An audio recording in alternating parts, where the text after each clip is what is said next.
At this time, when the whole world is facing crisis, a crisis unprecedented in scale, at least during our lifetime, the Filipino people expect that we, their elected representatives, will speak with all honesty, candor, and humility, and this is what the situation demands.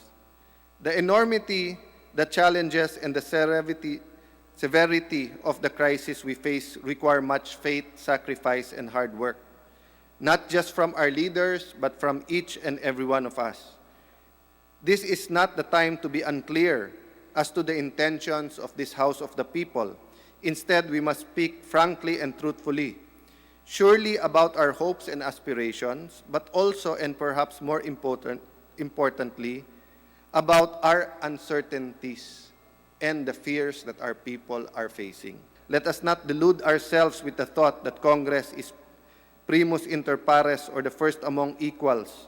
No, I am here to tell you that if we, members of their House, who must rise to the occasion and fulfill the mandate that the people have entrusted to us, not just to represent them in these halls, but to be truly one of them in our hearts, in our minds, and in our actions.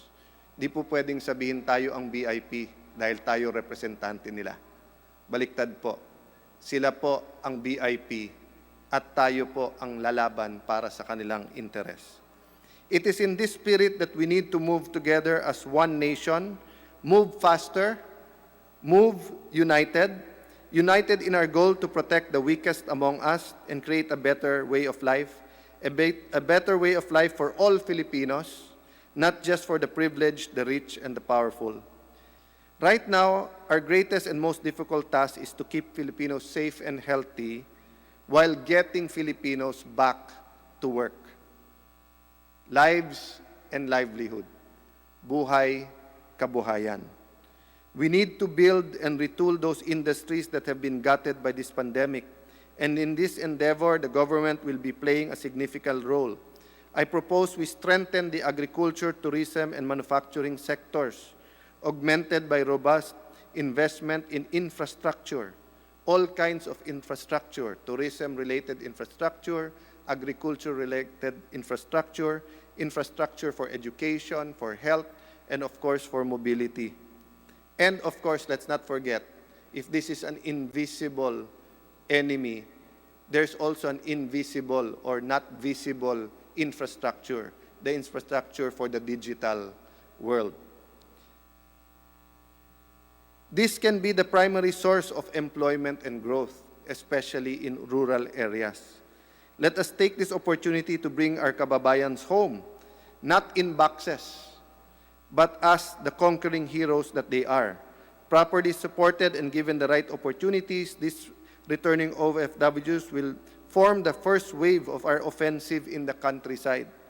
Armed with technology, training, and discipline, they have so much knowledge, they have learned so much from other countries. They have the ability to transform our economy practically overnight if we put the right plan in place. Let us look to the provinces as the new center of development. COVID-19 has shown us the weak underbelly of our big cities. How easy can they be brought down to their knees, and with it the whole nation, by disease and infection. We should never allow ourselves to be caught off guard again. This is a clarion call for all urban planners, engineers, and architects. The government, the people need you. We need your ideas. Help us build a better Philippines by decongesting our cities and spreading the wealth to every area, every island, every valley, every hilltop, every mountain in the country. Hand in hand with this, we look towards revitalizing the Philippine creative industry. Once the envy of Asia, but now a mere shadow its former glory. This week, the House leadership and anyone who would like to join us will be filing a bill that will establish the Department of Arts and Culture so that instead of being a casualty of COVID-19, Filipino creativity and artistry will be an integral part of our arsenal for recovery. and we will be targeting Asia and not just the Philippines. And when we say creative industry, this department will only be the first bill among others, because when we say creative, this includes, for example, robotics, performing arts, anything that's precisely created by the mind.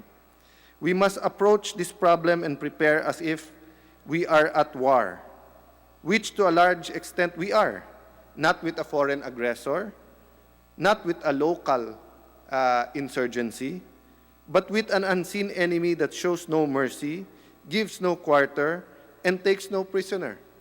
To the Filipino people, please know that we welcome your vigilance and ask you to continue to watch over this Congress and to cry the alarm whenever you see an abuse in our ranks. By all means, hold us to the highest standards of integrity and public service, but do not stand apart from us. We have to learn to agree to disagree. Hindi po pwede na kapag hindi tayo nag-agree, galit na galit tayo. Kasi isang katawan lang tayo. Isang bayan lang po natin.